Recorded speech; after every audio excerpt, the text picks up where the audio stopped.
The truth doesn't always scream. Sometimes it whispers. And sometimes it sits quietly at the dinner table, smiling at you, calling you mom, while slowly stealing pieces of your heart, one act of selfishness at a time. She didn't see it happening, not at first, because real betrayal never comes from enemies. It comes from the people whose photos you frame, whose clothes you wash, whose childhood tears you wiped. The people you prayed for more than you prayed for yourself. Her name was Marianne, and for 27 years, she believed she had raised good children, kind children. Children who would honor her the way she honored her own parents. The kind who would stand beside her not just when life was easy, but when it became heavy. But life has a strange sense of humor. It doesn't break you with a thunderstorm. It breaks you with small cracks, tiny hairlines that you ignore, until one day, your whole world shatters under the weight of your own kindness. Marianne never thought love could blind a mother, but it did. The first sign came quietly. It was a winter morning, when her son Daniel called her after 6 months of silence. The cold outside wasn't half as sharp as the cold in his voice. "Mom, I need a favor." Not "I miss you." Not "how are you feeling."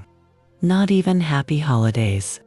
Just for words that sliced through her like a knife. "Mom, I need a favor." Her heart didn't complain. He was her child. Love doesn't keep scores, only people do. So she smiled, hid the disappointment in her voice, and asked, "What do you need, sweetheart?" His answer wasn't surprising. What shocked her was how quickly he said it. As if it were rehearsed. "I need $4,000. Just for now." Just for now. As if now was the only moment that mattered. As if the mother on the other end of the line wasn't living dinners for one, waking up to silent rooms, turning off the TV early because the house felt too empty to stay awake in. She sent the money. Of course she did. But she didn't know this was the beginning. Not of helping, but of being used. Daniel came back again, and again, and again. Each request larger than the last. Each call colder than before. "You're the only one I can rely on, Mom," he'd say. But reliance without gratitude is just exploitation, dressed in emotional manipulation. Marianne didn't know that yet. The real breaking point, the moment her heart truly learned what betrayal felt like, came months later. On a day she should have been celebrated. Her birthday. She woke up with hope wrapped around her like a warm blanket. She put on her favorite blue sweater. She baked a small cake just in case someone came to visit. Just in case the phone rang. Just in case her children remembered. They didn't. Not in the morning. Not in the afternoon. Not even in the quiet, aching evening. But at 11:43 p.m., 17 minutes before her birthday ended, the phone finally rang. Daniel. Her breath trembled. She picked up instantly. She didn't want to sound desperate, even though she was, "Hello? Mom, listen. I need something important." Not "happy birthday." Not even "how was your day?" Just another need. She swallowed her tears and steadied her voice. "What is it, Daniel?" "It's urgent. I need $6,800 this time." This time. As if the previous times were just rehearsals.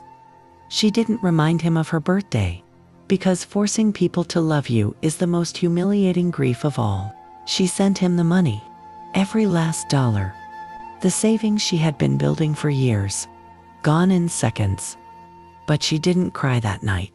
No crying would have been a luxury. She simply sat on her bed, staring at the silent phone, realizing a painful truth.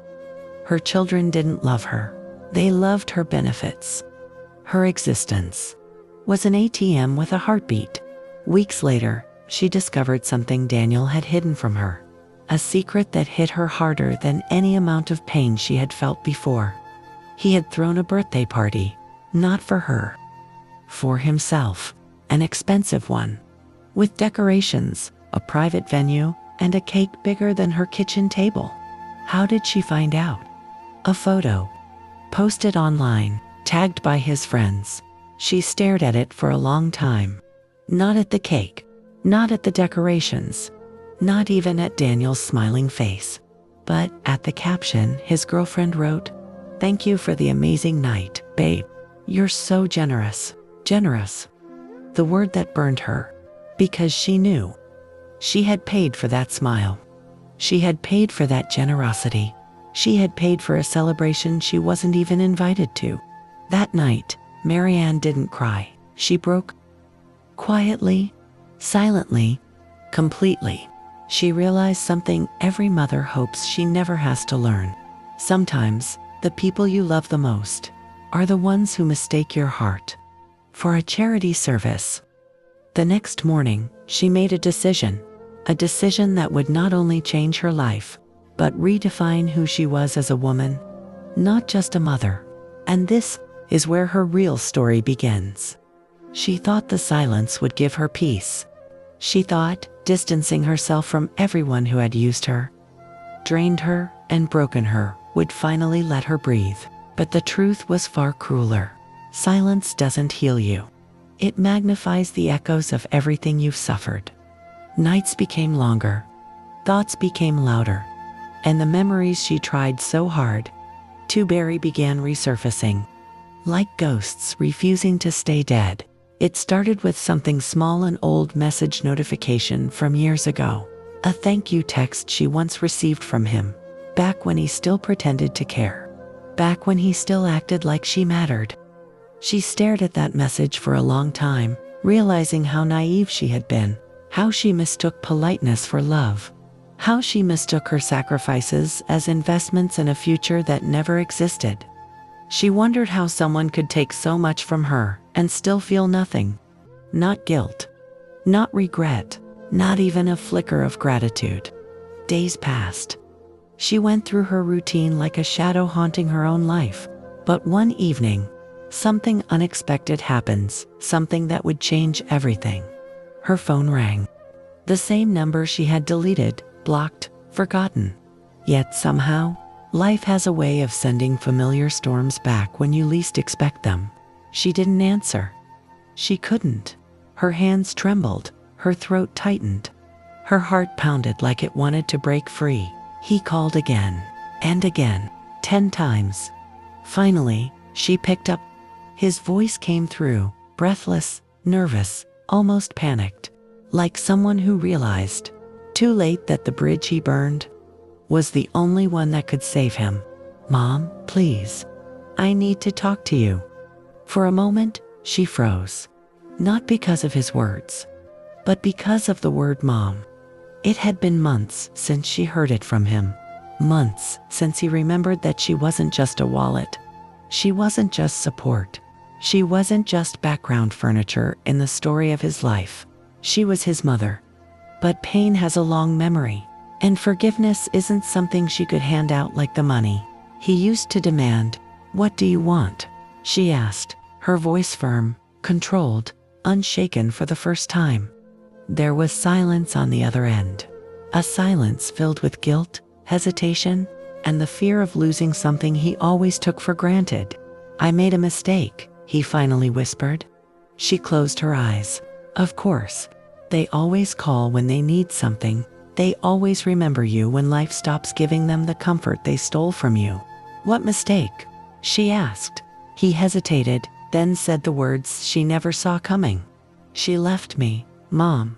Her breath caught, not because she felt sympathy, but because suddenly, the puzzle pieces began to fall into place. "She took everything," he continued. "My money, my car, even my credit card. She disappeared." That moment, that single confession, was the universe's way of showing her something she never dared to believe. He had finally tasted the same betrayal he once fed her. She didn't feel joy. She didn't feel revenge. She felt sad. Sad that life had to teach him through pain. The same pain she carried alone for years. "You chose her over me," she said softly. "You pushed me aside for someone who didn't even love you." "I know," he whispered, "and I'm sorry. But apologies don't wash away scars. They don't erase the nights she cried alone. They don't undo the years she spent sacrificing everything she had. She wanted to forgive. She wanted to hold him. She wanted to save him. But she had learned the hardest truth life can give.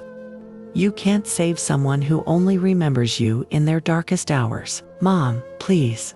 I don't have anywhere else to go, he said, voice breaking. And that broke her. Not because he was in pain, but because despite everything he had done, she still cared. She still loved him.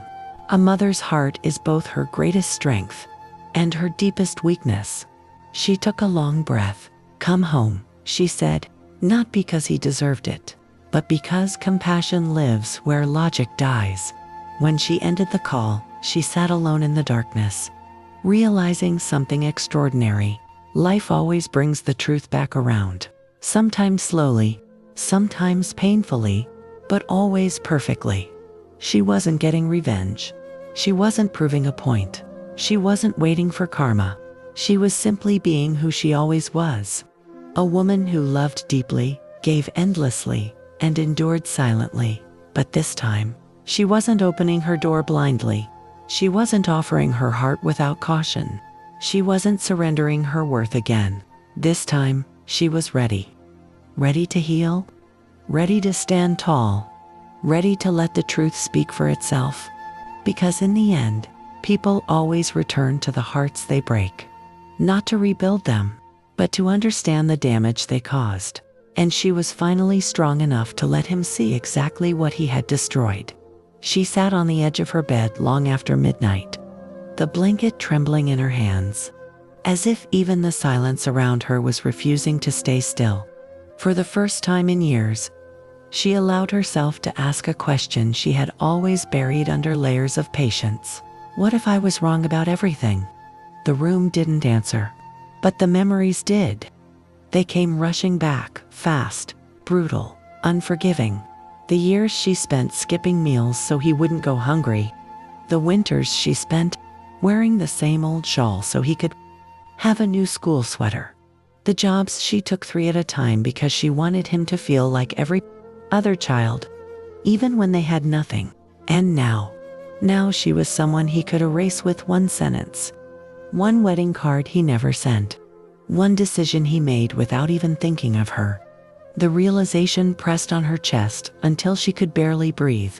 She wasn't just forgotten, she was avoided. Suddenly, her phone buzzed. A message. She grabbed it with a small hope maybe, just maybe, he had remembered. Maybe guilt had cracked his heart for even a second. But it wasn't him. It was a distant relative. A single line. I heard your son's wedding was beautiful. You must be so proud. Proud? The word cut her deeper than the truth itself. She typed back nothing. What could she say? That she spent the whole day staring at the empty door, waiting for a knock that never came? That the only wedding she attended was the one happening inside her imagination because reality was too painful to accept? No, she simply placed the phone face down and let it vibrate until silence returned. The next morning, she woke up with a strange heaviness in her chest, not pain, not grief, something else, something sharper, a kind of clarity. She walked to the mirror and looked at herself with unfamiliar eyes. She wasn't the same woman who used to excuse every mistake, justify every disrespect, or soften every blow.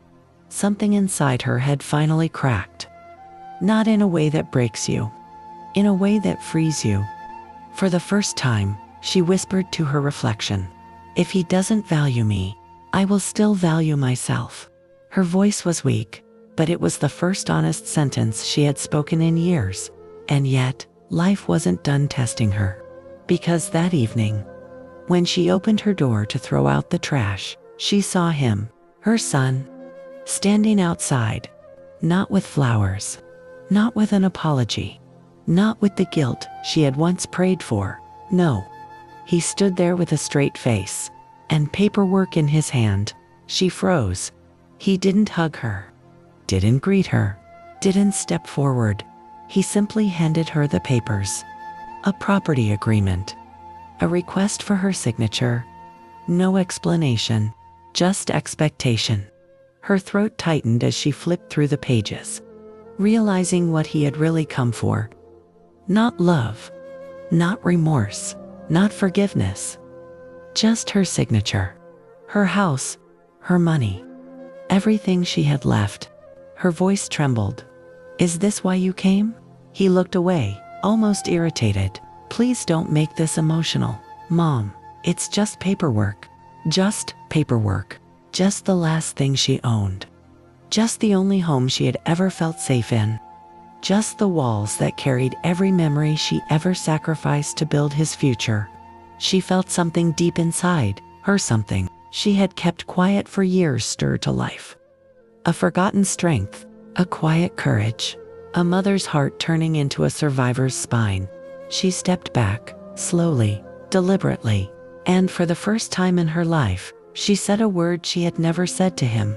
No. He looked stunned, as if the world had tilted in a way he didn't understand. What do you mean no? You always help me. She shook her head. No, I used to. But today, I won't. Silence fell between them. Heavy, dangerous. He tried to argue, to manipulate, to remind her of everything she had ever done for him. But she didn't break this time. Her voice grew steadier with every second. Love isn't blindness, she said softly, and sacrifice isn't slavery. He stared at her, completely unprepared for the woman standing before him. Not the mother he controlled, but the mother he underestimated. When he finally stormed off, leaving the papers on her table, she didn't cry. Not this time. This time, she closed the door gently, as if she was closing a chapter, not out of anger, but out of... And behind that closed door, something powerful began to bloom inside her chest. The desire to rebuild herself. Not as his mother, but as a woman who finally understood her worth. And fate, as cruel as it had been, was about to show her one last truth. Sometimes the people you love the most are the ones who teach you how to love yourself. She sat on the edge of her bed, the house silent enough to hear her own heartbeats. Low, heavy, sinking. Everything inside her felt stretched thin, as if one more truth, just one more betrayal, would tear her apart completely. She kept staring at her phone. That same message thread that once used to be filled with Mom, did you eat? Or I'll be home late. Now it was nothing but cold receipts, dry reminders, and unanswered questions. The boy she raised had turned into someone she couldn't recognize anymore. She closed her eyes for a moment, hoping it was all just a temporary phase. Just something every mother goes through. But deep down she knew this wasn't a phase. This was a pattern, a new identity he had chosen for himself, far away from her. And she, the woman who sacrificed her sleep, her youth, her health, her desires, her life, had somehow become invisible to him. Invisible? That word hurt more than any insult ever could. Suddenly her phone lit up. A notification, a photo. She wasn't ready for what she saw. Her son, smiling, his wife, glowing, his friends, laughing. A big dinner party, a celebration. The caption stabbed her deeper than any knife ever could. Family night? Couldn't have asked for better people in my life. Better people. Better than her. She zoomed into the picture slowly. Every detail felt like a betrayal. The table full of dishes she couldn't afford. The decorations she had never seen before. The small pendant hanging on her daughter-in-law's neck. The same one she had once planned to gift her daughter-in-law on her wedding day. So they did have family nights. They did have joy. They did have time. Her breathing grew uneven. She set the phone aside, but her hands were trembling too much to keep it steady. She stood up, walked to the window, and stared outside, the city lights glowing far away. Every light felt like a reminder of someone else's warmth, someone else's belonging, and she had none. The next morning, she folded clothes that weren't hers, cleaned a house she didn't live in, cooked meals for people who didn't thank her. It was the same routine. But something inside her felt different, unfamiliar heaviness. A quiet storm forming inside her chest. A storm she could no longer ignore. That evening, she finally gathered the courage to ask him the question she had been swallowing for months. "Why didn't you tell me?" Her voice cracked despite her efforts to stay calm. "Why didn't you invite me? Why am I never included anymore?" He looked up, confused for a moment, then irritated. "Mom, it was nothing. Just friends. Why are you making it a big deal? You always overreact." Overreact. The word sliced through her. She quietly sat down across from him, searching for the boy she once raised. But he wasn't there anymore, not even in his eyes. There was no softness, no concern, no guilt, only annoyance. As if her pain was an inconvenience. "Overreact," she whispered. "Is that what you think I'm doing? After everything I've done for you, after all the years I stood by you, you think wanting to feel included is overreacting?" He sighed loudly, rubbing his forehead. "Mom, please, not again. Look, I'm trying to build my life. I can't be dealing with emotional drama every day." Emotional drama. Her existence, her love, her presence had been reduced to drama. For a moment, the silence between them felt louder than any argument. She didn't accuse him. She didn't cry. She didn't shout. She simply nodded, stood up, and walked away. But inside her, something finally broke. Not loud, not dramatic, just a quiet, irreversible crack. A crack that separated the mother she was from the woman she had become. That night she couldn't sleep, not because she was angry, but because she had realized something far more painful. She had given him everything, except one thing: the ability to value love. The next day, she didn't message him, didn't call him, didn't check if he had eaten. For the first time in years, she let the silence speak for her. And the silence was powerful. But unknown to her, while she was slowly learning to detach, outside, a new storm was forming. One that would force him to face everything he had been running from. Because life has a strange way of exposing truths, especially the truths you try hardest to hide. Things were about to change, and this time, not in his favor. The house was silent that night. The kind of silence that doesn't come from peace, but from the weight of words that were finally spoken. Every room felt lighter, yet heavier. Every wall felt like it had heard a truth it had been waiting years to hear. She stood alone in her living room, the dim yellow lamp outlining the soft lines of a tired woman who had carried too much for too long. Her hands still trembled, not from fear anymore, but from the unfamiliar feeling of strength. A strength she once thought she had lost forever. Outside, the night breeze was cold, but for the first time, she wasn't. She walked to the kitchen, poured herself a glass of water, and caught her own reflection in the window, eyes swollen, heart bruised, yet a strange calmness settling into her chest. It was over. Not the pain, not the memories, but the chapter where she allowed herself to be treated like she was invisible. She had ended it. She had finally ended it. She exhaled slowly, a long, heavy breath she had been holding for years, maybe decades. And just when she thought the night had finally settled, her phone vibrated on the table. She didn't rush toward it this time. She didn't hope. She didn't fear.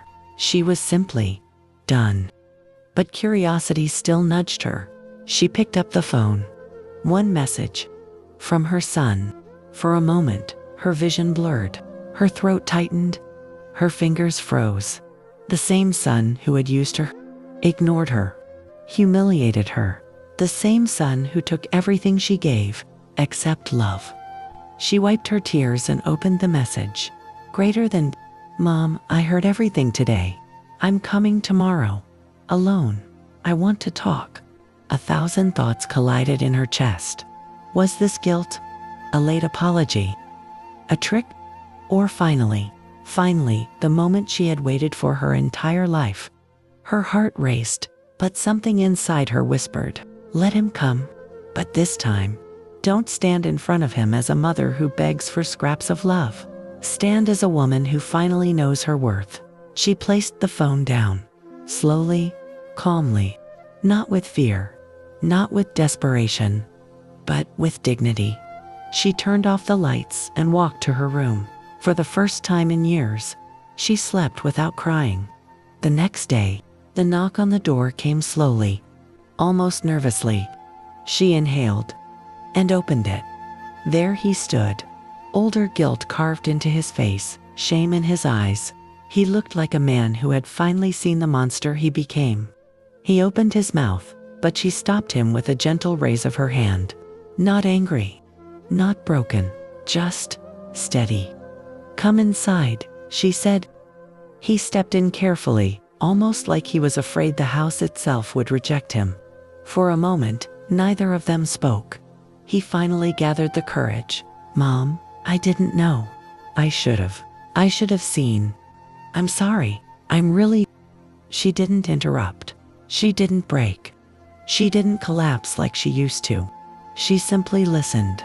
Every apology was a confession. Every tear was a truth. Every pause was a regret. And when he finally looked up, she saw a small boy hidden behind the grown man. A boy who once held her hand tightly. A boy who once trusted her with his whole world. But life had changed him. People had changed him.